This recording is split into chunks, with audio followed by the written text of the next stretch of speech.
শুভ সকাল গাইস। আমি এখন আছি আমার বোনের বাসায়, তো গাজীপুর। তো এখানে আমি এসে দেখলাম এত সকালে আমার ঘুম ভেঙে গিয়েছে।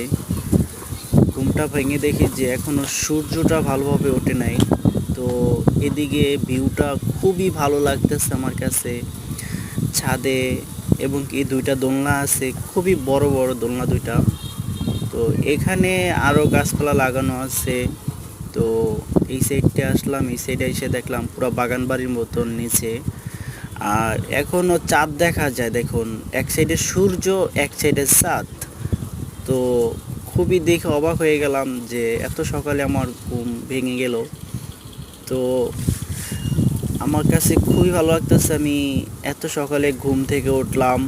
তো এখানে আরও একটা দোলনা আছে।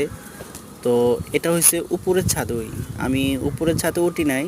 তো আরও পরে উঠবো চিন্তা করছি, কিন্তু এত সকালে উঠে দেখি এত ঠান্ডা লাগতেছে, তারপর হচ্ছে নিজের কাছেও ভালো লাগতেছে আমার কাছে।